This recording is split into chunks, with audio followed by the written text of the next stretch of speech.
जय Hind future officers, कैसे हो आप सभी लोग। दोस्तों स्वागत है आपका आज की इस वीडियो में। इस वीडियो में बात करने वाला हूं सीएपीएफएसी 2025 के सेल्फ स्टडी प्लान के बारे में। दोस्तों पेपर 1 के बारे में इस वीडियो में हम डिस्कस करेंगे।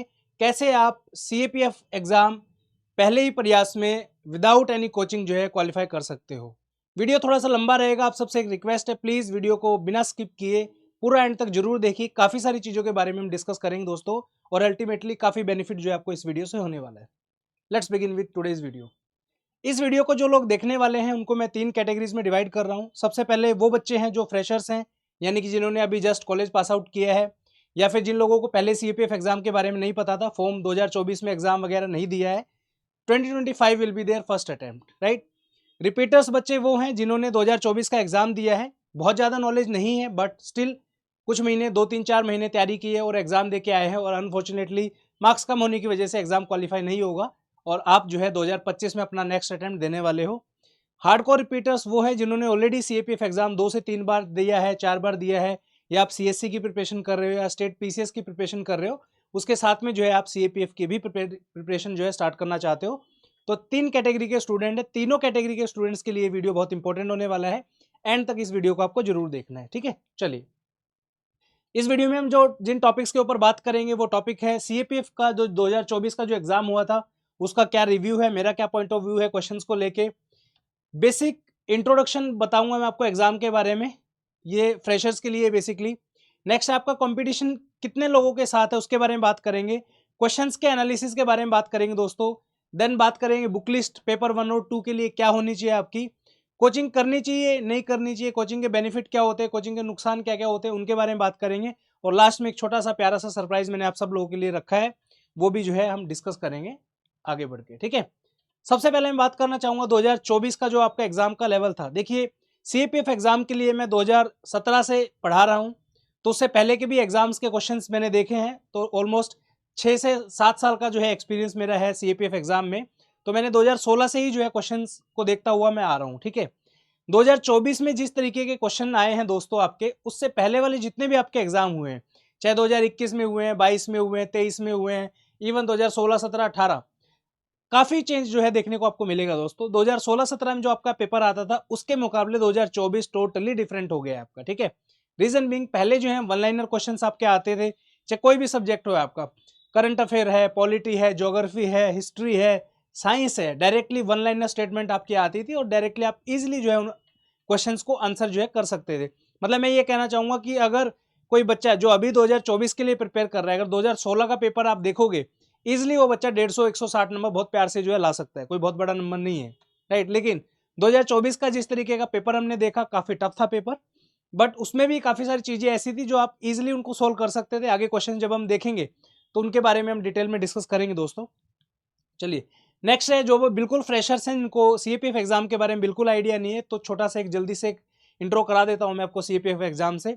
सीएपीएफ एग्जाम टोटली जो है 600 मार्क्स का आपका होता है दोस्तों, जिसमें से रिटर्न एग्जाम जो है आपका 450 नंबर का होता है। अगर आप इसको क्वालिफाई कर लेते हो तो आपका फिजिकल एफिशिएंसी टेस्ट होता है, जिसमें आपको रनिंग करनी है, मेडिकल देना है, ये सब चीजें होती है, ये क्वालिफाइंग इन नेचर होता है दोस्तों। देन आपको इंटरव्यू के लिए बुलाया जाता है और 150 मार्क्स का आपका इंटरव्यू होता है, जिसमें से एवरेज स्कोर 90-100 नंबर आपको लाने होते हैं दोस्तों, ठीक है।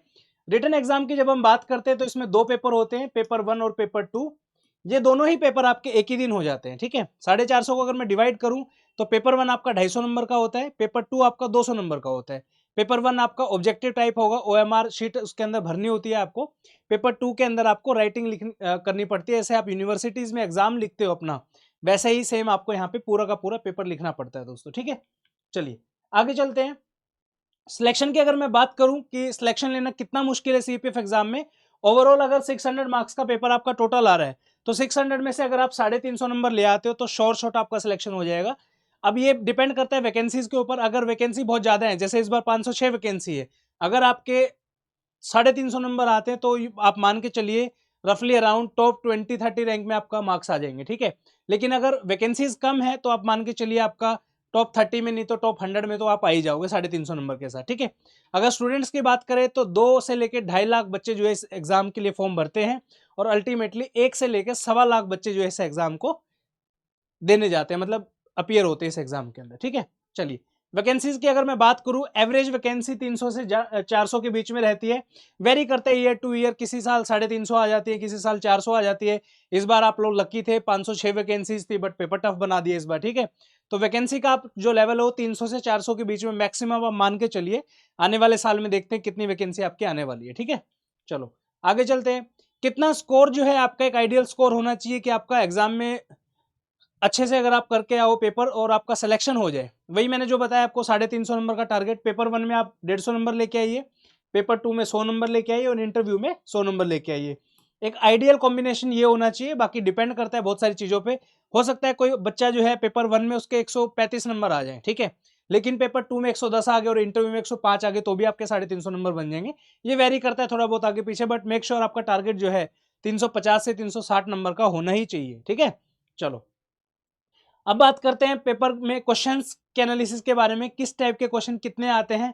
अगर मैं पहले की बात करूं 2020 से 22 के एग्जाम्स की अगर बात करें हम, तो पॉलिटी से 15 से 20 क्वेश्चन आपके आते थे, हिस्ट्री से 20 से 22 क्वेश्चन, साइंस के 30 क्वेश्चन, ज्योग्राफी के 18 से 20, डिफेंस के 3 से 4, इकोनॉमिक्स 10 क्वेश्चन, एनवायरमेंट का 1 या 2 क्वेश्चन, मिसलेनियस 4-5 क्वेश्चन आते थे, करंट अफेयर के 15 क्वेश्चन और मैथ एंड रीजनिंग के 15 क्वेश्चन।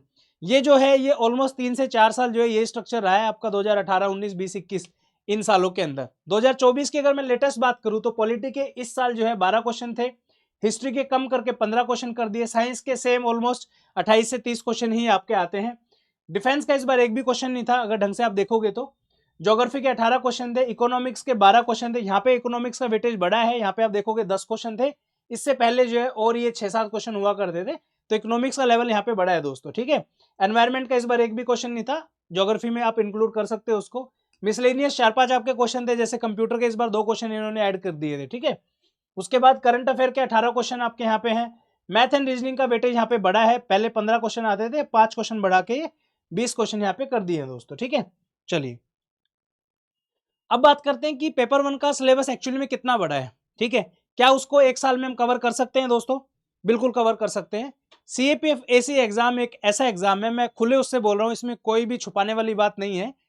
सीएपीएफ एसी एग्जाम एक ऐसा एग्जाम है जिसकी तैयारी करने के लिए आपको कम से कम मिनिमम से मिनिमम 8 से 9 महीने का टाइम चाहिए ही चाहिए दोस्तों। ये मैं उन बच्चों की बात कर रहा हूँ जो बिल्कुल फ्रेशर्स है, जिन्होंने आज तक सीएपीएफ एग्जाम के बारे में कुछ नहीं पता, उनको ज्योग्राफी का जी नहीं उनको पता, बिल्कुल बेसिक से जो लोग शुरुआत करने वाले हैं, 8 से 10 महीने का टाइम आपको चाहिए ही चाहिए, ठीक है। कोई भी बच्चा अगर ये सोचे कि यार मैं बिल्कुल फ्रेशर हूँ, लास्ट के 5 महीने 4 महीने 6 महीने में पढ़ के एग्जाम निकाल दूंगा, it is not possible guys. इतना आसान एग्जाम नहीं है कि आप बैठे एग्जाम में और आपका क्वेश्चन पेपर सोल्व करके आ जाओगे और आपका एग्जाम क्वालिफाई हो जाएगा, ऐसा नहीं है, ठीक है। रफली अराउंड अगर मैं बात करूं तो 3 से 4 हजार पेजेस आपको पढ़ने हैं इस एग्जाम के लिए। सिलेबस आपको देखने में बड़ा लग रहा होगा कि यार 4 हजार पेजेस कैसे पढ़ेंगे, बट इट इज एक्चुअली में इतना बड़ा सिलेबस है दोस्तों, ठीक है। आप सबसे रिक्वेस्ट है, जितने भी आप भाई बंधु इस वीडियो को देख रहे हैं, प्लीज शॉर्टकट्स की तरफ मत जाइए, रिक्वेस्ट कर रहा हूं मैं, क्योंकि देखिए मैं लास्ट के 5-6 सालों से यही देख रहा हूं, बच्चों की मेंटेलिटी देख रहा हूं, ठीक है। हार्डवर्क नहीं करेंगे, शॉर्टकट्स की तरफ भागेंगे। क्या शॉर्टकट्स की तरफ भागेंगे? कोर जो चीज आपको करनी चाहिए ना वो नहीं करेंगे। मतलब आपको एनसीईआरटीज पढ़ना चाहिए, ठीक है, आपको रेफरेंस बुक पढ़नी चाहिए, पॉलिटिकल लक्ष्मीकांत पढ़नी है, स्पेक्ट्रम पढ़नी है, ये सब चीजें छोड़ के फलानी कोचिंग के नोट्स परचेज कर लेते हैं। बहुत बच्चे हमारे कोचिंग के नोट्स भी परचेज करते हैं। तो मैं आपको खुले मन से आपको ये बात बोल रहा हूं, अगर आप स्टडी फंड आके सिर्फ नोट्स पढ़ के जाते हो एग्जाम हॉल में, अगर सिर्फ आपको लगता है कि यार 3 महीने पहले स्टडी फंडा के नोट्स परचेज करूंगा, एग्जाम में जाके एग्जाम फोड़ के आ जाऊंगा, तो ऐसा नहीं होने वाला है, ठीक है। नोट्स का जो पर्पज है दोस्तों वो आपको समझना पड़ेगा। Notes are for the revision purpose only, right. जो भी आपने एनसीईआरटीज में पढ़ा है उसको जल्दी से रिवाइज करना है, उसमें नोट्स काम आएंगे, कोई अल्टरनेट नहीं है एनसीईआरटीज का नोट्स, ठीक है। इस चीज को आपको समझना पड़ेगा कि आपको लग रहा है कि यार बुक्स छोड़ देता हूँ, हार्डवर्क कौन करेगा, सीधा नोट्स पढ़ लेता हूँ, पेपर हो जाएगा। क्वेश्चन आते हैं, डेफिनेटली आते हैं हमारे नोट्स से, नो डाउट, बट एग्जाम उससे क्वालिफाई आपका नहीं होगा, ठीक है। तो आपको डिटेल में पढ़ना पड़ेगा और काफी सिलेबस है, बट आपको मजा आएगा जनरली। जो भी बच्चा इंटरेस्टेड है पॉलिटी, ज्योग्राफी, हिस्ट्री में देश की क्या क्या चीजें घटित हुई, क्या क्या चीजें आपके एनवायरनमेंट से आती हैं, तो आपको बहुत मजा आने वाला है। बस आपको शिद्दत से जो है मेहनत करनी पड़ेगी दोस्तों इस एग्जाम के लिए, ठीक है। नेक्स्ट चलते हैं, बुक लिस्ट के बारे में बात करते हैं सीपीएफ एग्जाम में, ठीक है। बुक लिस्ट से पहले हम देखेंगे सिलेबस क्या है आपका, ठीक है। अगर आप देखोगे यहाँ पे सिलेबस एज सच इन्होंने कुछ बहुत ज्यादा डिटेल में नहीं बताया कि आपको क्या क्या चीजें कवर करनी है, ठीक है। जनरल मेंटल एबिलिटी सीधा बोला है, question will be design to test the logical reasoning, quantitative aptitude including numerical ability and data interpretation. अब सारा ही मैथ हो गया, सारा ही रीजनिंग होगी, इसमें अलग से कोई चैप्टर्स मेंशन नहीं है, ठीक है।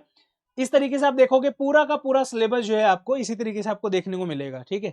तो वो धीरे धीरे आप जब आने वाले वीडियोस में आप देखोगे सिलेबस का बहुत डिटेल में आपको जो है चीजें पता चलेंगी, ठीक है। अब बात करते हैं कौन कौन से सब्जेक्ट सीएपीएफ एग्जाम के लिए आपको प्रिपेयर करने हैं, ठीक है।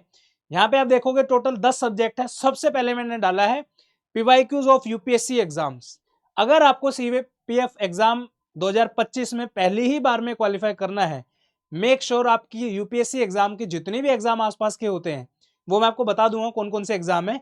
इन सब एग्जाम के पीवाईक्यूज को बहुत अच्छे से आपको करना है, ठीक है। मैं ये नहीं कह रहा हूं कि आप बहुत ज्यादा पीछे जाइए पीवाईक्यूज में, लेकिन एटलीस्ट 3 से 4 साल के जो लेटेस्ट सभी एग्जाम्स की पीवाईक्यूज हैं उनको एग्जाम से पहले एटलीस्ट जरूर आप करना, ठीक है। कौन कौन से एग्जाम की मैं यहाँ पे बात कर रहा हूं? यहाँ पे मैं बात कर रहा हूं सीएपीएफ का एसी एग्जाम, ठीक है। उसके बाद आपका CDS, NDA exam, CISF, AC LDCE, CSC exam, civil services examination है आपका, जियोलॉजिस्ट का एक एग्जाम होता है, ये वाला करना है आपको। ईपीएफओ के जितने भी एग्जाम होते हैं आपके ये करना है आपको।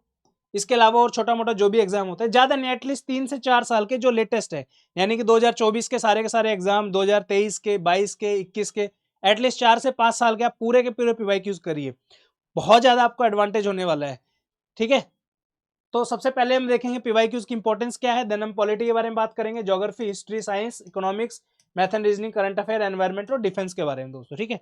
चलिए सबसे पहले मैं बात करना चाहूंगा कि पीवाईक्यूज की इंपॉर्टेंस क्यों है, क्यों मैं बार बार प्रेशराइज कर रहा हूं आपको कि यार पीवाईक्यूज देखो, पीवाईक्यूज देखो। सबसे पहली चीज जो है पीवाईक्यूज का बेनिफिट आपको क्या होगा, जो फ्रेशर्स हैं उनके लिए मैं बात कर रहा हूं यहाँ पे। पीवाईक्यूज देखने से आपको सबसे ज्यादा एडवांटेज ये होगा, आपको लेवल का पता चलेगा कि यार क्वेश्चंस का लेवल क्या है। अब देखिए जितने भी आप व्यूअर्स हैं सब ग्रेजुएट तो होंगे, कोई साइंस में ग्रेजुएट होगा, कोई आर्ट्स में होगा, ठीक है। अब जो बच्चा साइंस में ग्रेजुएट होगा तो 30 में से कुछ क्वेश्चन तो ऐसे होंगे ना जो आपको ऑलरेडी आते होंगे कि यार इसका आंसर तो मुझे पता ही है, being a science student, right. कुछ स्टूडेंट आप में से ऐसे होंगे जो आर्ट्स बैकग्राउंड के होंगे, जिन्होंने पॉलिटी पढ़ा है, जिन्होंने ज्योग्राफी पढ़ा है, जिन्होंने हिस्ट्री पढ़ा है, तो वो उन सब्जेक्ट्स के क्वेश्चन को जो है इजिली सॉल्व कर सकते हैं, राइट। तो पीवाईक्यूज देखने से आपको ये बेनिफिट होगा।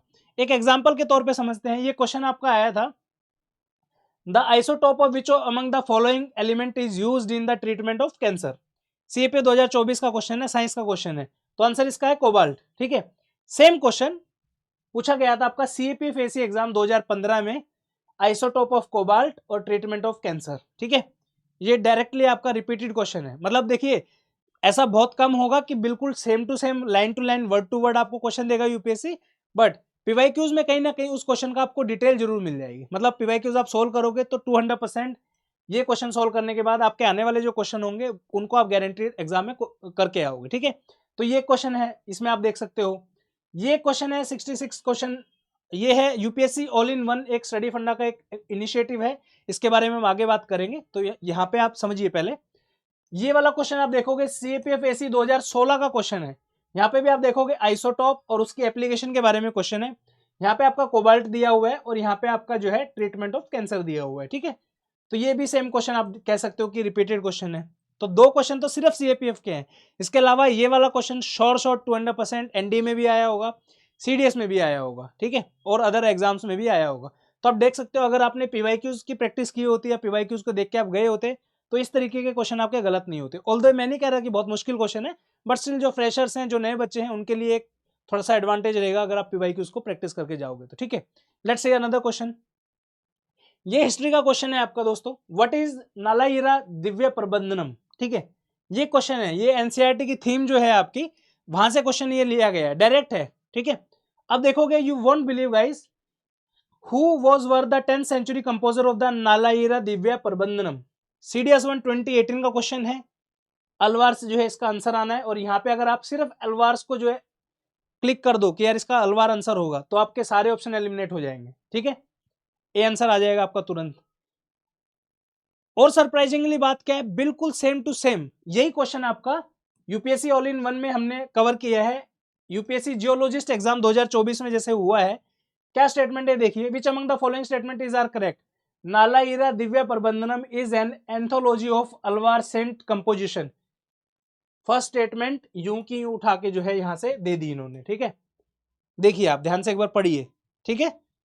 तो यूपीएससी ऑल इन वन में हमने इसको कवर किया है, थोड़ी देर में बता दूंगा मैं क्या है यूपीएससी ऑल इन वन जिनको नहीं पता है, ठीक है। तो अब सोचिए ये क्वेश्चन अगर आप प्रैक्टिस करोगे तो डेफिनेटली इस तरीके के क्वेश्चन आपके गलत नहीं होंगे, लेकिन बहुत सारे बच्चे इसको छोड़ के भी आएंगे कि उनको लगेगा यार पता नहीं कहां से क्वेश्चन पूछ दिया, ठीक है। तो 2 से 3 बार ये क्वेश्चन ऑलरेडी जो आपके एग्जाम्स में आ चुका है। नेक्स्ट क्वेश्चन देखते हैं, विच among the following is an example of endothermic process. ये आपका क्वेश्चन 17th क्वेश्चन है, सीएपीएफएससी 2024 एग्जाम का है, ठीक है। सिमिलर क्वेश्चन आपका पूछा हुआ है सीएपीएफएससी 2021 में, ठीक है। क्या पूछा है, which one of the following is an example of endothermic reaction. देख लो आपके सामने है, इधर नाम दे रखे हैं, इधर फॉर्मूला पूछ लिया, ठीक है। Identify the correct option from the following about the proportion of different gases in biogas. CPFSC 2024 का है कि इनमें से रेशो बताना है कि पहले कौन सी आएगी, फिर कौन सी आएगी, फिर कौन सी आएगी, ठीक है। इधर क्वेश्चन क्या है, सीपीए 2023 में यानी कि लास्ट ईयर पूछा था, biogas is considered to be the excellent fuel which burns without smoke, the main constituent of biogas is. अब ऑब्वियसली जब आप बायोगैस के बारे में पढ़ रहे हो, इन क्वेश्चन को पीवाईक्यूज का देखने का मतलब ये नहीं है कि आपको बस पता है हाँ मीथेन आंसर है तो हो गया, नहीं। मीथेन के अलावा पूरा देखोगे आपकी बायोगैस के कॉन्स्टिट्यूएंट कौन कौन से हैं, ठीक है। तब आपका जो है पीवाईक्यूज करने का फायदा है, ठीक है। चलिए आगे चलते हैं। ये वाला क्वेश्चन देखिए, in what form excess of glucose is stored in human body. CPFSC 2024 का क्वेश्चन है। सिमिलर क्वेश्चन आपसे पूछा गया था सीआईएसएफ एलडीसी एग्जाम 2010 पे, ठीक है। Which organ is in the body stores glucose in the form of glycogen, ठीक है। ये देखिए बिल्कुल सेम है, यहाँ पे आपका ग्लाइकोजन आ जाएगा आंसर, क्वेश्चन में भी आप देख सकते हो, थोड़ा सा घुमा के पूछा है बट चीज सेम है, बिल्कुल डिट्टो, ठीक है। नेक्स्ट क्वेश्चन देखो, which one among the following countries is not a part of Arabian peninsula. Kuwait, Oman, Libya, Yemen. CPFSC 2024 का क्वेश्चन है, सेम क्वेश्चन, बिल्कुल डिट्टो क्वेश्चन, ऑप्शन भी सेम है almost. Kuwait Kuwait, Oman Oman, Libya Jordan, Yemen Yemen, मतलब 3 option भी same दे रखे हैं, इतनी मेहनत नहीं की एग्जामिनर ने। सीडीएस 124 का क्वेश्चन डायरेक्टली उठा के आपको सीपीएफ में पूछ दिया। That is the only reason I always say कि प्लीज रिक्वेस्ट है आपसे पीवाईक्यूज को सोल्व करिए जितना ज्यादा हो सकता है, ठीक है। चलिए आगे चलते हैं। अभी मैं आपको बताना चाहूंगा यूपीएससी ऑल इन वन क्या है बेसिकली, ठीक है।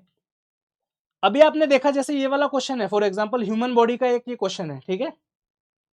What we have done in UPSC all in one is, human body से आज तक जितने भी क्वेश्चन आए हैं, ठीक है, इसमें आपके सारे आ जाते हैं ह्यूमन बॉडी में। जैसे फॉर एग्जांपल आपका रेस्पिरेशन सिस्टम है, एक्सक्रीशन है, खाना खाने का हो गया, जो भी है, मतलब ह्यूमन बॉडी से रिलेटेड जो भी है वो आपको सारे एक ही टेस्ट में मिल जाएंगे। कैसे, किस किस एग्जाम के, CAPFSC, CDS NDA, CSFSC LDC, CSC, EPFO, APFC, EOAO, geologist, CBI DSP, LDC, बहुत सारे एग्जाम का तो आपको पता भी नहीं होगा। इन सभी एग्जाम्स में आज तक जितने भी क्वेश्चन उस पर्टिकुलर चैप्टर से आए हैं वो सारे आपको एक उसमें मिल जाएंगे। फॉर एग्जाम्पल मैं बात करूंगा यहाँ पे, जैसे एक क्वेश्चन है, जैसे ये वाला क्वेश्चन है, नालायरा दिव्या प्रबंधनम। अब ये एनसीईआरटी के एक चैप्टर से लिया गया है, थीम्स वाले से।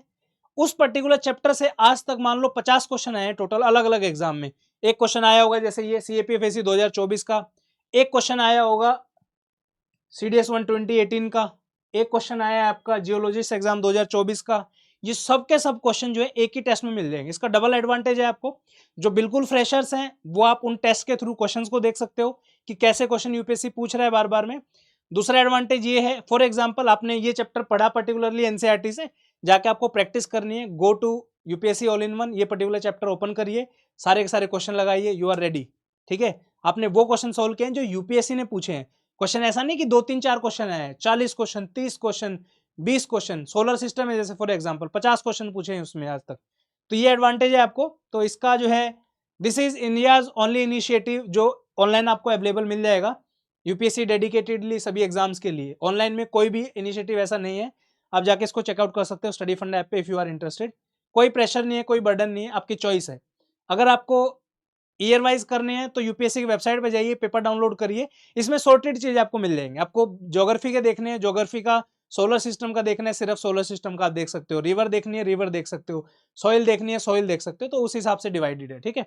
ऑलमोस्ट 2 से 3 साल लगा के हमने इसको बनाया है दोस्तों। चलिए नेक्स्ट है आपका नोट्स। पढ़ाई शुरू करोगे आप डेफिनेटली, बहुत सारे बच्चे इस चीज में फंस जाते हैं नोट्स बनाने के चक्कर में, ठीक है।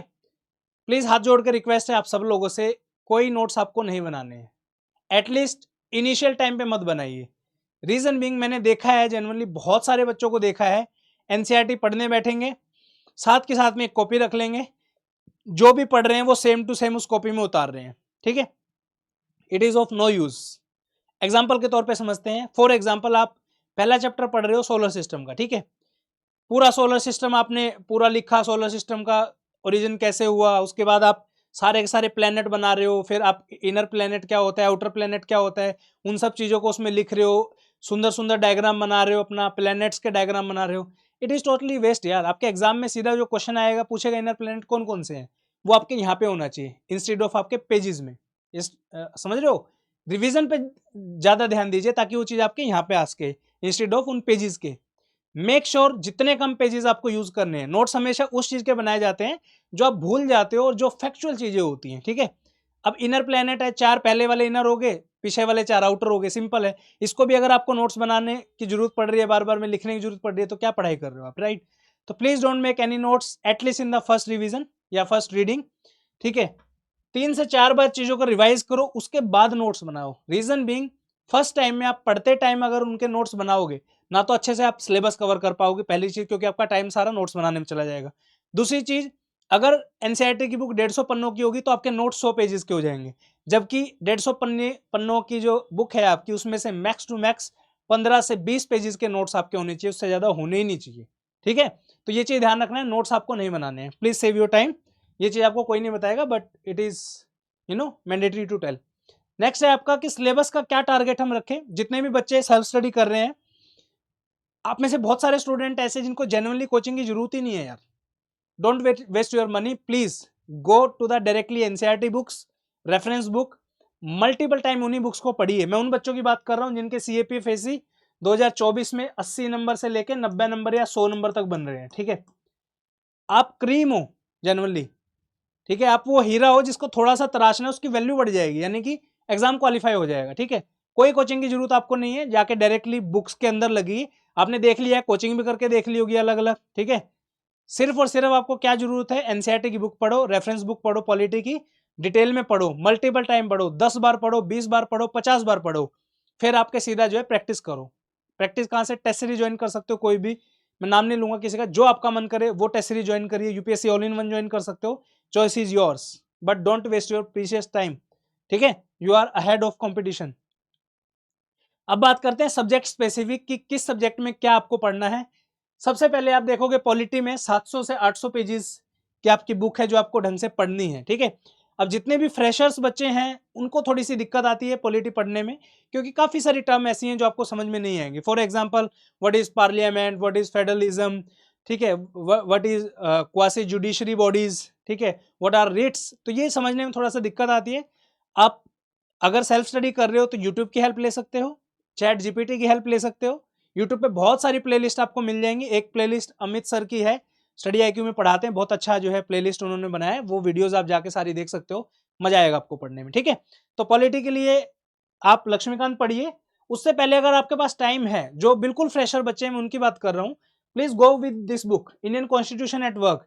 कोई नोट्स नहीं बनाना, कुछ नहीं करना, जस्ट सिंपली एक बार पढ़िए। बहुत सारी चीजें ऐसी होंगी जो डायरेक्टली आपको समझ में आ जाएंगी, उसके अलावा मतलब आपको ज्यादा टाइम नहीं लगेगा इस बुक में, ठीक है। हार्डली 5 से 6 दिन में आप इस बुक को पढ़ सकते हो पूरी को, अगर पॉलिटी पढ़ रहे हो सिर्फ, ठीक है।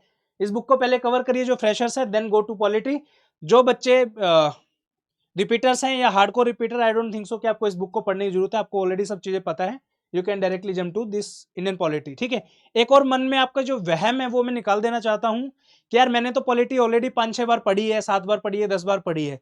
प्लीज इस चीज को अपने माइंड से निकाल दीजिए कि मैंने ऑलरेडी 5-7 बार पढ़ी है, सेम चीज पढ़ के मैं क्या करूंगा। इस भरम में मत रहिए, रिक्वेस्ट है आपसे। रीड रिवाइज, रीड रिवाइज, ये काम आपका होना चाहिए, क्योंकि जितनी बार भी आप पढ़ोगे कुछ ना कुछ आपको नया सीखने को मिलेगा, राइट। चलिए आगे है ज्योग्राफी के बारे में बात करते हैं। ज्योग्राफी के बारे में अगर मैं बात करूं, जो बिल्कुल फ्रेशर बच्चा है, फर्स्ट टाइम एग्जाम देगा, ज्योग्राफी से शुरुआत कर सकते हो आप अपनी, बहुत प्यारा सब्जेक्ट है, मजा आएगा पढ़ने में। 6ठी से लेके 12वीं की एनसीईआरटी आपको पढ़ना है और कुछ नहीं पढ़ना, सिर्फ और सिर्फ 6ठी से 12वीं की सॉरी। 6 से 10th क्लास की जो आपकी एनसीईआरटी है उनको बहुत अच्छे से आपको पढ़ना है। एक बार पढ़ लो, ज्यादा से ज्यादा 2 बार पढ़ लो। रीजन बीइंग, जितने भी आपके क्वेश्चन आते हैं 90% क्वेश्चन आपके सिर्फ और सिर्फ इन 4 बुक से आएंगे, 1, 2, 3 एंड 4। छठी, सातवीं, आठवीं, नौवीं और 10वीं की जो बुक है आपकी, इन 5 बुक से रेयरली कोई क्वेश्चन आता है, क्योंकि सारे के सारे कंसेप्ट जो है 11th और 12th क्लास के एनसीईआरटी में ऑलरेडी कवर्ड है। एक दो क्वेश्चन होता है जो 11th 12th में नहीं है, वो आपके छठी, सातवीं से आ जाते हैं। ठीक है, तो छठी से लेकर 10वीं तक की अंडरस्टैंडिंग के लिए पढ़िए, थोड़ा सा अच्छे से रिवाइज करिए ताकि कोई क्वेश्चन आ जाए तो छूटे ना आपका। बाकी आपके 90% क्वेश्चन 11th क्लास की 2 एनसीईआरटी और 12th क्लास की 2 एनसीईआरटी, इनसे सोल्व हो जाएगा। ठीक है, अब बात करेंगे रिपीटर्स के बारे में, जो ऑलरेडी जिन्होंने एग्जाम दिया है या फिर 2-3 बार ऑलरेडी पढ़ी हुई है बुक्स, प्लीज रिपीट करिए 11th एंड 12th क्लास के एनसीईआरटी को, रिवाइज मल्टीपल टाइम्स। जो चीज समझ में नहीं आती है, जो टॉपिक आपको टफ लगते हैं, फॉर एग्जांपल टाइड का टॉपिक है आपका, एटमॉस्फेयर का है, क्लाउड्स है, इनको मल्टीपल टाइम पढ़िए। मेक श्योर कि आपका कोई क्वेश्चन गलत नहीं होना चाहिए उसमें, पीवाईक्यू के थ्रू क्वेश्चन सोल्व करिए, राइट। इसके अलावा आप जो है जीसी लियों को रेफर कर सकते हो। This is the high time कि आपको अब जो है अदर बुक्स के ऊपर भी शिफ्ट करना पड़ेगा, क्वेश्चंस का लेवल बढ़ रहा है। ऑल्दो ज्योग्राफी में मुझे ऐसा कोई बहुत रेयरली कोई ऐसा क्वेश्चन होगा, एक पोर्टुलाइजेशन वाला जो क्वेश्चन था उसको छोड़ के बाकी ऑलमोस्ट सब जो है एनसीईआरटी से ही थे। आपके बेसिक अगर क्लियर हैं तो मुझे नहीं लगता कि कोई क्वेश्चन ऐसा होगा जो आपको आप सोल्व नहीं कर सकते ज्योग्राफी में। ठीक है, तो ये सारी की सारी एनसीईआरटी हैं, इजिली अवेलेबल है मार्केट में, जाके ले लीजिए। मेक श्योर करना है कि आपको ओल्ड एनसीईआरटी लेनी है। अब इसमें भी ओल्ड में भी डबल कंफ्यूजन हो गया है। ठीक है, देखिए समझाना चाहता हूं, 2024 में आज के दिन ये वाली जो बुक है आपके एनसीईआरटी, इसमें पहले 16 चैप्टर थे, बट मुझे ऐसा लगता है कि अभी जो रैशनलाइज किया है इन्होंने, इसमें से आई थिंक 3-4 चैप्टर कम करके शायद ये 12 चैप्टर की बुक बना दिए। तो मेक श्योर करना है कि 16 चैप्टर का जो बुक है आपकी, वही बुक आप परचेज करो। ठीक है, अभी रैशनलाइज होके आ गई है 12 चैप्टर वाली, बट आपको 16 चैप्टर वाली खरीदनी है। एक ओल्ड एनसीईआरटी आती थी, वो इन एनसीईआरटी से टोटली डिफरेंट है, उसको तो छोड़ ही दो, दैट इज नॉट रिक्वायर्ड। इन्हीं एनसीईआरटीज को आपको पढ़ना है। ठीक है, चलिए मैपिंग के लिए यहाँ पे मैं मैपिंग बताना भूल गया। यहाँ पे मैपिंग, इंडिया और वर्ल्ड की मैपिंग बहुत अच्छे से आपको करनी है, क्योंकि अभी आप देखोगे जैसे क्वेश्चन आपका ये वाला जो क्वेश्चन आया था आपका, ये मैपिंग बेस्ड क्वेश्चन था। विच among the following country does not part of Arabian peninsula. ठीक है, अगर आपकी मैपिंग स्ट्रॉन्ग होगी, हर बार 3-4 क्वेश्चन आपको देखने को मिलते हैं। इस बार तो ये वैसे ही करंट अफेयर से जुड़ा हुआ मान लो या जो भी है, नहीं तो रिवर्स हो गया, आपके डैम है, हाईवेज है, वाटरवेज है, हर एग्जाम में 4 से 5 क्वेश्चन आपके जो है देखने को मिलते हैं। इस बार सिर्फ एक क्वेश्चन ये था मैपिंग का। तो मैपिंग के लिए जो है आप स्टडी फंडा की मैपिंग बुक आती है, ये रेफर कर सकते हो। ठीक है, काफ़ी अच्छी बुक है, काफ़ी मेहनत से हमने बनाई है। जिन बच्चों के पास है वो प्लीज़ अपना फीडबैक जरूर शेयर करें कमेंट सेक्शन में। इसके अलावा एटलस की बुक आती है, मैं रेफर करूंगा कि ऑक्सफोर्ड का एटलस की बजाय आप ओरिएंट ब्लैक स्वान का एटलस जो है वो रेफर करिए। ठीक है, ORIENT, ओरिएंट ब्लैक स्वान।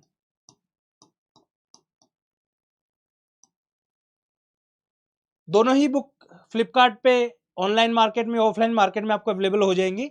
दोनों में से जो आपका मन करे वो कर सकते हो। इसमें आपका एडवांटेज बस ये होगा, टू द पॉइंट स्पेसिफिक, अगर आपको माउंटेन रेंजेस देखनी है तो उसका एक अलग से पूरा मैप हमने दिया हुआ है।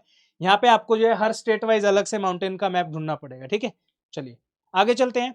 हिस्ट्री की बात करें, जितना पढ़ोगे उतना भूलोगे। ठीक है, हिस्ट्री एक ऐसा सब्जेक्ट है जिसमें आपको स्मार्ट वर्क करने की आवश्यकता है, बहुत ज्यादा दिमाग अपना खराब नहीं करना है हिस्ट्री में। मेक श्योर करना है कि यार जो एनसीईआरटी बेस्ड क्वेश्चन है वो मेरे गलत नहीं होने चाहिए। बाकी यूपीएससी का कुछ भरोसा नहीं, कहां से क्या पूछ दे। मतलब मुझे ऐसा फील होता है, इतने एग्जाम मैं देखता हूं, सभी एग्जाम्स के क्वेश्चन को एनालाइज करता हूं, सबसे घटिया जो चीज लगती है मुझे वो यही है कि यार कितना भी पढ़ ले बच्चा, हिस्ट्री में कभी क्वेश्चन ठीक कर ही नहीं सकता। ठीक है, कुछ क्वेश्चन को छोड़ के, जैसे नाला हीरा वाला जो क्वेश्चन था, ये इस तरीके के एनसीईआरटी बेस्ड जो क्वेश्चन है ये आप कर दोगे, बट जो हार्ड क्वेश्चन है आई डोंट थिंक सो कि कितना भी पढ़ने के बाद आप उनको सोल्व कर सकते हो। ठीक है, तो हिस्ट्री में ज्यादा परेशान नहीं होना है। 1500 से 2000 पेजेस है वैसे तो, बट थोड़ा सा स्मार्ट वर्क करते हैं यहाँ पे। हिस्ट्री के लिए please don't go with these NCERT, क्योंकि बुक्स बहुत सारी, अगर आप देखोगे 3 आपकी एनसीईआरटी यहाँ पे आपको देखने को मिलेगी 12th क्लास की। फिर आपकी ओल्ड एनसीईआरटी RS शर्मा है। ठीक है, उसके बाद आपकी जो दूसरी वाली 3 एनसीईआरटी की बुक वो है जो दूसरे पुरानी थी। उसके बाद इधर आप देखोगे ये अलग बुक्स हैं, 2 यहाँ पे तमिलनाडु बोर्ड की हैं। तो काफी सारे हैं, बहुत कंफ्यूजन है, तो प्लीज अवॉइड करिए इन बुक्स को। स्ट्रेट फॉरवर्ड आते हैं, करना क्या है। ठीक है, 12th क्लास के एनसीईआरटी की थीम्स की बुक है 3। ठीक है, ये तीनों बुक कर लीजिए, 600 पेज में हो जाएगी। 120 पेजेस का आर्ट एंड कल्चर की एक बुक आती है, 3 क्वेश्चन आते हैं, 4 क्वेश्चन आते हैं कई बार, तो इसको पढ़ लीजिए। स्टैंडर्ड सोर्स और स्पेक्ट्रम मॉडर्न हिस्ट्री के लिए आप पढ़ सकते हो अगर टाइम है तो, नहीं तो आप लुसेंट की बुक जो ये वाली है 120 पेजेस में है, काफी अच्छी अच्छी बुक है, एप्लीकेशन बेस्ड बुक है। ठीक है, फलानी ऑर्गेनाइजेशन का कौन चेयरमैन था, कौन इसका हेड था, किसने इसको फॉर्मेशन किया, कौन सी जगह बनी, तो इस तरीके के क्वेश्चन जो आएंगे तो आप उनको इजिली आप सोल्व कर सकते हो। ठीक है, चलिए नेक्स्ट है आपका स्टडी फंडा का जो फाउंडेशन बैच है। काफी सारे बच्चे कमेंट सेक्शन में कमेंट करके पूछ रहे थे, बहुत सारे बच्चों के मैसेजेस भी आ चुके हैं, कॉल्स भी आ चुके हैं। तो स्टडी फंडा का फाउंडेशन बैच जो है 25 ऑफ द अगस्त से जो है स्टार्ट हो रहा है उसकी क्लासेस। रजिस्ट्रेशन जो है 15 अगस्त से स्टार्ट होने वाले हैं। एक्सक्लूसिव ऑफर रहेगा 15 अगस्त के दिन।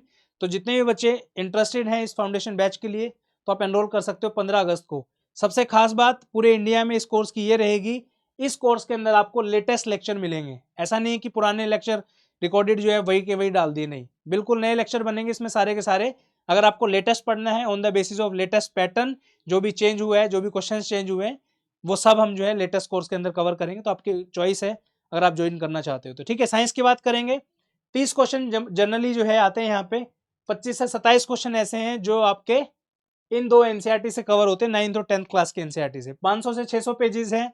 साइंस के लिए मैं एक चीज ये कहूंगा, अगर आपको ज्योग्राफी 10 बार पढ़ने से आपको चीज कवर हो रही है, प्लीज मेक श्योर कि आप साइंस को 20 बार पढ़ो। ठीक है, क्योंकि क्वेश्चन आपका वहीं से आएगा, मल्टीपल टाइम आएगा। सिर्फ आपको ये दो एनसीईआरटी बहुत अच्छे से पढ़नी है और जितने question UPSC all in one में है वो सारे लगा दो। ठीक है, फॉर एग्जाम्पल इसका एक चैप्टर है कार्बन एंड इट्स कंपाउंड। ठीक है, तो हमने क्या किया है, कार्बन एंड इट्स कंपाउंड से आज तक जितने भी क्वेश्चन यूपीएससी के किसी भी एग्जाम में आए हैं वो सब यूपीएससी ऑल इन वन के कार्बन एंड कंपाउंड वाला चैप्टर में एमसीक्यूज फॉर्मेट में दिए हुए हैं। सब के सब पीवाईक्यूज में भी हो सकता है 50 क्वेश्चन है, 60 हो, 70 हो। ठीक है, तो बेस्ट चीज है। लाइट का चैप्टर आपने पढ़ा, लाइट के क्वेश्चन लगा लो। ठीक है, उसके बाद सेल का टॉपिक पढ़ा, सेल के क्वेश्चन लगा लो। टिश्यू पढ़ा, टिश्यू के क्वेश्चन लगा लो, पीवाईक्यूज। बेस्ट चीज है यूपीएससी ऑल इन वन। ठीक है, चलिए इकोनॉमिक्स की बात करेंगे। इकोनॉमिक्स के जनरली 10 क्वेश्चन आते थे, इस बार जो है 12 क्वेश्चन आपके आए हैं। इंडियन इकोनॉमिक डेवलपमेंट पढ़िए, यहाँ पे आपको 5 ईयर प्लान वगैरह इनके बारे में पता चलेगा। हिस्टोरिकली हमारा कैसे जो है हमने आज़ादी के बाद जो है संघर्ष किया इकोनॉमी ने हमारी। देन इसके अलावा आपकी दो बुक आती हैं, micro economics and macro economics, NCERT की ही बुक है दोनों। Please don't skip this book, very very important. Along with that आपको सिर्फ और सिर्फ बजट पढ़ना है, बस ये 3-4 चीजें कर लीजिए, इकोनॉमिक्स आपकी डन है, इसमें ज्यादा परेशान होने की जरूरत नहीं है। ठीक है, चलो नेक्स्ट है मैथ एंड रीजनिंग। धीरे धीरे मैथ एंड रीजनिंग का लेवल बढ़ रहा है। इस बार 20 क्वेश्चन आए हैं, काफी इंपॉर्टेंट है 20 क्वेश्चन दोस्तों। तो प्लीज अच्छे से जो है मैथ और रीजनिंग को कवर करिए। Quantitative aptitude by R S Agarwal की बुक आती है, इसको आप फॉलो कर सकते हो। ठीक है, नेक्स्ट है आपका डिफेंस। स्टडी फंडा की एक्सक्लूसिव बुकलेट आती है इकोनॉमिक, डिफेंस और एनवायरमेंट की। ठीक है, तो इसमें जो है आपके 4 से 5 क्वेश्चन डिफेंस के आते हैं जनरली। तो वो सारे के सारे आपको 40-50 पेजेस में हमने पूरा डिफेंस कवर किया है, वो आप जो है परचेज कर सकते हो। अगर आपको फ्री में चाहिए तो उसके टॉपिक्स में आपको दे सकता हूँ, आप चैट जीपीटी की हेल्प से जो है उसको रिसर्च कर सकते हो। टॉपिक जो है आपको पिंड कमेंट में मिल जाएंगे, don't worry about that, right. तो ये भी कंपलसरी नहीं है कि आपको परचेज ही करनी है, चॉइस है आपकी। चलिए नेक्स्ट आपका कोचिंग वर्सेस सेल्फ स्टडी। क्या हमें कोचिंग करनी चाहिए या सेल्फ स्टडी सबसे बेस्ट है? ठीक है, यहाँ पे देखिए दोस्तों, मैं खुद एक कोचिंग का ओनर हूँ। ठीक है, उससे पहले मैं एक टीचर हूँ, तो मेरी मोरल रिस्पॉन्सिबिलिटी बनती है कि आपके सामने सब चीज़ें क्रिस्टल क्लियर होनी चाहिए। कोचिंग वर्सेस सेल्फ स्टडी की जब बात आती है तो बहुत सारे लोग बोलते हैं कि यार आप हमारी कोचिंग ज्वाइन कर लीजिए, आपका सिलेक्शन हो जाएगा, आप फलानी कोचिंग ज्वाइन कर लीजिए, आपका सिलेक्शन हो जाएगा। तो एक चीज़ आप मेक श्योर कर लीजिए, कोचिंग आप कोई भी ज्वाइन करो, स्टडी फंडा को ज्वाइन करो, कोई भी सीपीएफ की कोचिंग ज्वाइन करो, आईएएस की कोचिंग ज्वाइन करो, कोई भी कोचिंग आपका 100% गारंटी नहीं देती कि आपका सिलेक्शन 100% हो जाएगा। ठीक है, कोचिंग के कुछ ना एडवांटेजेस होते हैं, ठीक है, वो आपको समझना पड़ेगा। सबसे पहली चीज तो कोचिंग से ऐसा नहीं है कि जो बच्चे कोचिंग नहीं करते सेल्फ स्टडी करते उनका सिलेक्शन ही नहीं होता, ये बिल्कुल बहुत बड़ा मिथ है। बहुत सारे बच्चे ऐसे हैं जो फर्स्ट अटेम्प्ट में सेल्फ स्टडी करके जाते हैं और डायरेक्टली उनका सिलेक्शन हो जाता है। लेकिन एक इंपॉर्टेंट चीज ये है, हर स्टूडेंट चाहे कोई भी हो, इस बात से अगर आप एग्री करते हो तो प्लीज कमेंट सेक्शन में टीचर लिख देना, मैं समझ जाऊंगा कि हाँ आप इस चीज से एग्री करते हो। हर बच्चे की लाइफ में कोई ना कोई मेंटोर जरूर होता है। मेंटोर इन द सेंस कि यार फॉर एग्जांपल मैं कोचिंग नहीं कर रहा हूँ बट स्टिल मुझे कोई तो ऐसा चाहिए जो मुझे गाइड करे, कौन से सब्जेक्ट के लिए क्या आपको पढ़ना है। ठीक है, उस पर्टिकुलर टीचर की मैं वीडियोस देखता हूँ। बहुत सारे बच्चे हमारे पास मैसेज आते हैं कि सर मेरा सिलेक्शन हो गया, मैंने आपकी फ्री वीडियोस देखी थी। ठीक है, तो उससे एक अलग खुशी मिलती है हमें, राइट। तो कोचिंग जो है not at all required to qualify CAPFAC exam, but कुछ चीजें ऐसी हैं अगर आप वो खुद से कर लेते हो तो कोई दिक्कत नहीं है, आपका सिलेक्शन हो जाएगा, कोई इशू नहीं है। जैसे कि अगर आप डेडिकेटेड हो, बहुत बार ऐसा होता है तैयारी करते टाइम बीच में ऐसा लगता है कि यार हो नहीं पाएगा, कर पाऊंगा नहीं कर पाऊंगा, कोई देखने वाला ही नहीं है। ठीक है, ये चीज एलिमिनेट हो जाती है कोचिंग के अंदर। If you understand the language of the books and NCERTs, काफी बार देखोगे आप बुक जो है एनसीईआरटी की सॉरी, एनसीईआरटी की लैंग्वेज थोड़ी टफ होती है, तो कोचिंग में वो चीज़ एलिमिनेट हो जाती है। टीचर आपको बहुत अच्छे से जो है आपका जो सिलेबस है वो कवर करा के देगा और काफ़ी सारी चीज़ें आपको सीखने को मिलेंगी। अगर आप खुद से अपना स्टडी प्लान बना सकते हो कि किस टाइम में मुझे क्या पढ़ना है, कितना टाइम किस बुक को देना है, कितने टाइम रिवीजन करनी है, कौन कौन से क्वेश्चन पेपर सॉल्व करने हैं, तो डेफिनेटली आपको कोचिंग की कोई ज़रूरत नहीं है। अगर आप एक स्ट्रेटेजी जो आप बना रहे हो 6 महीने की, 1 साल की, 1 महीने की, 1 हफ्ते की, उसको ईमानदारी से अगर आप फॉलो कर सकते हो, आपको कोचिंग की कोई ज़रूरत नहीं है, ठीक है? अगर आप सभी के सभी टास्क आप इतने डिसिप्लिन हो कि आप सभी टास्क अपने टाइमली कंप्लीट कर रहे हो, तो आपको कोचिंग की कोई ज़रूरत नहीं है, ठीक है? सेल्फ स्टडी से आप इस एग्जाम को 200% क्वालिफाई कर सकते हो। अब बात करते हैं बेनिफिट क्या है कोचिंग का, क्यों ज्वाइन करनी चाहिए कोचिंग। सबसे पहला बेनिफिट है आपके कि आपके एफर्ट्स जो है वो रिड्यूस हो जाते हैं। कैसे? जैसे मैंने आपको एनालिसिस बताया कि ये क्वेश्चन फलाने साल में आया है, ये क्वेश्चन 2012 में आया, ये सीपीएफ में आया, सीडीएस में आया, ये एनडीए में आया, इसमें आया। जो बिल्कुल नए बच्चे हैं उनको इनका आइडिया नहीं है। एक कोचिंग आपको हेल्प करती है बताने में, हालांकि कोचिंग टू कोचिंग डिपेंड करता है। बहुत सारी कोचिंग उनको कोई मतलब नहीं है कि बच्चों के करियर का सवाल है, बट हमारे लिए बहुत मैटर करता है। हमारा एक एक बच्चा, हम सब उनको गाइड करते हैं कि भाई फलाना PYQ देखो, इसमें से ये क्वेश्चन आया, इसमें से ये आया, ठीक है? अभी सरप्राइजिंगली आप बोलोगे कि सर कहाँ जा रहे हो, बट स्टिल मैं बोलना चाहूँगा, CAPF का एग्जाम 4 तारीख को आपका खत्म हुआ था, ठीक है? 5 तारीख से लोगों ने कोर्स बेचना स्टार्ट कर दिए थे। बहुत बच्चों ने हमसे पूछा कि सर आप इतनी लेट क्यों चल रहे हो, कोर्स क्यों नहीं लॉन्च कर रहे, ये वो। तो मेरा सिंपल सा फंडा है भाई, सीधी सी बात है, एग्जाम हुआ है, उस एग्जाम को देखेंगे पहले, ठीक है? कहाँ पे इंप्रूवमेंट की जा सकती है, किन किन चीज़ों में चेंज करने की आवश्यकता है। इट इज़ नॉट लाइक 4 को एग्जाम हुआ, 5 को कोर्स लॉन्च कर दिया, जनता भर ली, ऐसा नहीं है, ठीक है? तो यहाँ पे प्रॉपर सिस्टमेटिक वे से सारी चीज़ें होती हैं। हर एक चीज़ जो है हमने टाइमली अपनी कंप्लीट करते हैं। तो कोचिंग आपके एफर्ट कम कर देगी। सेल्फ डाउट का आपको कोई दिक्कत नहीं आएगी। आपको कभी भी सेल्फ डाउट आता है तो आपके मेंटोर आपके साथ हैं, कभी भी आप उनको कॉल करिए, फ़ोन करिए, सर मुझे मिलना है आपसे। तो हमारे पास तो जनरली बच्चे आते रहते हैं कि सर थोड़ा सा सेल्फ डाउट हो रहा है, पता नहीं कर पाऊंगा नहीं कर पाऊंगा, तो मोटिवेशन का जो है काम कोचिंग करती है आपके लिए। आपके पेन पॉइंट को रिड्यूस करती है। कैसे? आपके लिए बहुत सारा स्टडी मटेरियल जो है रेडीमेड कर बना के देती है। आपका काम जो है, नोट्स जो आप बनाते हो वो आपको बनाने की जरूरत नहीं पड़ती, क्योंकि वहाँ पे जो है बना बनाया मटेरियल आपको देते हैं। आपसे बोलते हैं कि सिर्फ आप चीज़ों को समझिए, याद करिए, रिवाइज करिए, नोट्स की हेडेक आप छोड़ दीजिए, ठीक है? उसके बाद they make you understand that what is the demand of the exam according to the latest pattern. क्या क्या चीज़ें एग्जाम में चेंज हो रही है, उसके अकॉर्डिंग आपको मॉडिफाई कराएंगे आपके सिलेबस को। आपको पूरा सिलेबस पढ़ाएंगे, ठीक है? और कोई भी चीज़ आपको अगर समझ नहीं आ रही है तो टीचर विल मेक श्योर कि आपको सब चीज़ें समझाए। मटेरियल का मैं ऑलरेडी बता चुका हूँ, नोट्स, इंपॉर्टेंट शॉर्ट मटेरियल वगैरह सब कुछ आपको प्रोवाइड करते हैं कोचिंग। इसलिए कोचिंग थोड़ा सा इंपॉर्टेंट हो जाता है, बट दैट डजंट मीन कि आप सेल्फ स्टडी से इस पेपर को क्वालिफाई नहीं कर सकते हो। डेफिनेटली कर सकते हो, 200% कर सकते हो, ठीक है? चलिए नेक्स्ट है आपका करंट अफेयर की बात करें। करंट अफेयर टोटल जो है इस बार 36 नंबर का आपका आया था। Do we need to read the current affairs daily basis? Do we need to read the newspaper? बहुत बच्चों का क्वेश्चन है। देखिए, अगर आप पढ़ सकते हो, आपकी हैबिट है, तो मेरी तरफ से क्लैपिंग आपके लिए, बहुत शानदार काम आप कर रहे हो। बट स्टिल बहुत सारे लोग हैं नहीं पढ़ते, इंटरेस्ट नहीं आता। अगर आपको सिर्फ एग्जाम क्वालिफाई करना है तो बिना न्यूज़पेपर पढ़े भी आप एग्जाम क्वालिफाई कर सकते हो, कोई बहुत बड़ी तोप नहीं है, ठीक है? लेकिन अगर आप पढ़ते हो तो बहुत अच्छी बात है, ठीक है? मंथली मैगजीन आप फॉलो कर सकते हो, स्टडी फंडा की मंथली मैगजीन आती है, और other defence focused monthly magazines भी काफ़ी सारे मार्केट में अवेलेबल है, आप उनको ट्राई कर सकते हो, कोई इशू नहीं है, ठीक है? इस बार 2024 की अगर मैं बात करूं तो 18 क्वेश्चन टोटल थे आपके करंट अफेयर के, उसमें से 14 क्वेश्चन डायरेक्टली स्टडी फंडा की मैगजीन से थे, तो आप हमारी मैगजीन को फॉलो कर सकते हो। आगे आने वाले टाइम पे और बेहतर उन मैगजीन को करेंगे। टारगेट रहेगा कि एटलीस्ट 16 क्वेश्चन 18 में से 17 क्वेश्चन जो है वो ठीक हो बच्चों के आने वाले टाइम पे। पेपर 2 का जो है मंथली जो है आपको 5-6 टॉपिक्स जो है पेपर 2 के लिए लिखने पड़ते हैं, लिखने चाहिए बेसिकली, और स्टार्टिंग से लिखिए, ऐसा नहीं कि आप लास्ट में शुरू कर रहे हैं, दिक्कत हो जाएगी दोस्तों, ठीक है? चलिए, एनवायरमेंट के 2 से 3 क्वेश्चन आपके आते हैं, इस बार एक भी नहीं आया। तो बेसिक एनवायरमेंट आता है आपका, 30-40 पेजेस आपको पढ़ने हैं। Please say no to Shankar IAS book. काफी सारे बच्चे शंकर आईएएस की बुक पढ़ने में लगे रहते हैं, कोई फायदा नहीं है। सीपीएफ एग्जाम में सिर्फ और सिर्फ 2-3 क्वेश्चन आते हैं। क्या क्या आते हैं क्वेश्चन? कन्वेंशन पे क्वेश्चन आएंगे, ठीक है? मॉन्ट्रियल प्रोटोकॉल पे क्वेश्चन आ जाएगा आपका, ठीक है? नगोया प्रोटोकॉल के ऊपर आ जाएगा। नैरोबी डिक्लेरेशन क्या है, COP 27-28 क्या है, इनके ऊपर क्वेश्चन आपके आते हैं, ठीक है? ऑर्गेनाइजेशंस के ऊपर क्वेश्चन आ जाते हैं आपके, जो मैंने अभी जस्ट बताई। टर्मिनोलॉजी के ऊपर क्वेश्चन आ जाते हैं। इकोटोन क्या होता है बताइए, bio remediation, bio accumulation, bio magnification, ये सब क्या चीज़ें होती हैं। तो ये सब आपको पढ़ना है। उसके बाद रामसर साइट आप पढ़ सकते हो, ये क्वेश्चन आपके यहाँ से पूछे जाते हैं। नेक्स्ट आपका सरप्राइज, बहुत बच्चे बोल रहे थे कि सर सरप्राइज क्या है, तो उनके लिए एक सरप्राइज भी दे देता हूँ। स्टडी फंडा का ऑफिस जो है ओल्ड राजेंद्र नगर से हमने शिफ्ट कर दिया है और ये ऑफिस अब आपका पटेल नगर में शिफ्ट हो गया है। पटेल नगर मेट्रो का गेट नंबर 6 से आप जस्ट एग्जिट करोगे, सिर्फ और सिर्फ 60 to 70 मीटर पे स्टडी फंडा का नया ऑफिस जो है आपको देखने को मिलेगा।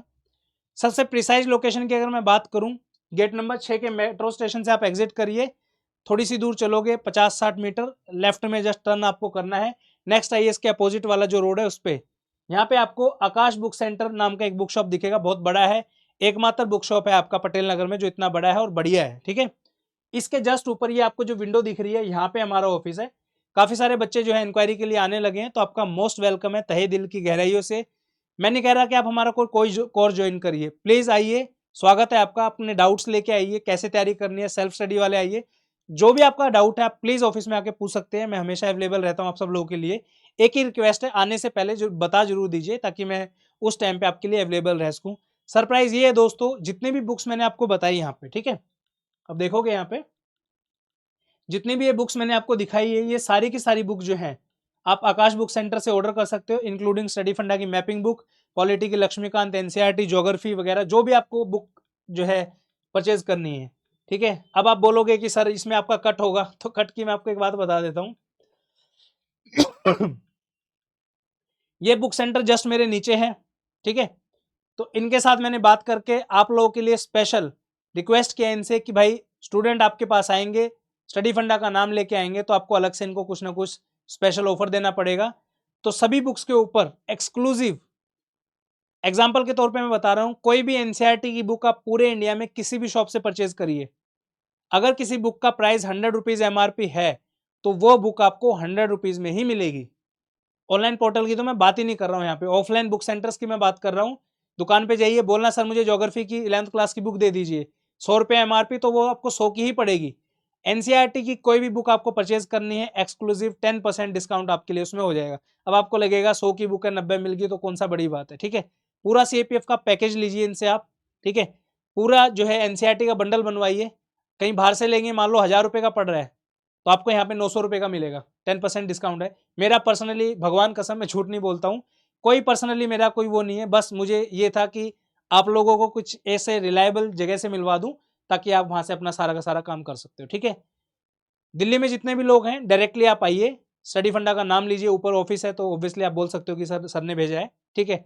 कोई भी बुक आप परचेज करो, लक्ष्मीकांत की बुक है फॉर एग्जाम्पल, आई थिंक, जितना मुझे इतना ज्यादा आइडिया नहीं है, बट अगर 1000 जैसे 70 की शायद उसका एमआरपी है, ठीक है, मार्केट में अगर वो 750 रुपए की आपको मिलेगी तो यहाँ पे आपको 730 रुपए की मिलेगी, ठीक है। जस्ट एक एग्जाम्पल के तौर पर मैं आपको बता रहा हूँ, हर बुक पे आपको 20-30 रुपए मार्केट से डिस्काउंटेड प्राइस पे ही मिलेगी। You just need to mention Study Funda की मैं वीडियो देख के आया हूँ सर के, और यहाँ से आप कोई भी बुक आपको जो मन करे आप परचेज कर सकते हो। इनकी कुरियर की फैसिलिटी भी है, ठीक है, तो आप इनको फोन करके, मेरा इनसे कोई लिंक नहीं है, कभी आप सोचो कि सर का कमीशन है, कट है, कुछ नहीं है भाई। खुद सोचो यार, इतना बड़ा प्लेटफॉर्म हम रन कर रहे हैं, 10-10, 20-20 रुपए के लिए थोड़ा ना ऐसा वो करेंगे, ठीक है। बस रेफरेंस आज इसलिए दे रहा हूँ कि मेरे जस्ट नीचे है, ठीक है। जो लोग मुझसे मिलने आते हैं आप भी बुक यहाँ से ले सकते हो, जो ऑनलाइन बैठे हैं पूरा का पूरा जो जो आपकी डिमांड है वो आप व्हाट्सएप कर दीजिए इनको, फोन पे आप बोल दीजिए कि सर मुझे ये बुक चाहिए, तो ये कुरियर भी करते हैं। और कुरियर भी ऐसा नहीं लोगों की तरह, जैसे मार्केट में क्या है कि 1 किलो की अगर आप बुक का कुरियर करा रहे हो तो आपसे 100 रुपये ले लेंगे, इनका प्राइस वहाँ पे भी सॉर्टेड है, 60-70 रुपये मेरे ख्याल से लेते हैं लोग, तो वहाँ पे भी आपको डिस्काउंट मिल जाएगा, ठीक है। तो बुक्स का कोई भी काम है, आपको कोई भी बुक, यूपीएससी फ्रेटर्निटी की कोई भी बुक आपको चाहिए, डायरेक्टली इनको कॉल करके, व्हाट्सएप का नंबर वगैरह आप यहाँ पे देख सकते हो, पिन कमेंट में भी इनका नंबर मैं डाल दूंगा, ठीक है। तो यहाँ से आप अपनी बुक्स परचेज कर सकते हो, ठीक है। अगेन मैं कहना चाहूँगा, कोई भी बच्चा मिलना चाहता है, दिल की गहराइयों से आपका स्वागत है, हाथ खोल के। प्लीज़ स्टडी फंडा के नए ऑफिस में जरूर आइए जब भी आपको टाइम लगे। और इसी बात के साथ मैं एंड करना चाहूँगा आज की वीडियो। क्या आपको पेपर 2 की भी सेम इसी तरीके की स्ट्रेटजी वीडियो चाहिए तो please do let us know in the comment section. Paper 2 comment कर दीजिए, मैं समझ जाऊँगा, और बहुत जल्दी जो है पेपर 2 की वीडियो भी मैं आप लोगों के लिए लेके आऊँगा। तब तक के लिए थैंक यू सो मच। जय हिंद। आज की वीडियो में इतना ही, मिलते हैं नेक्स्ट वीडियो में। जय हिंद।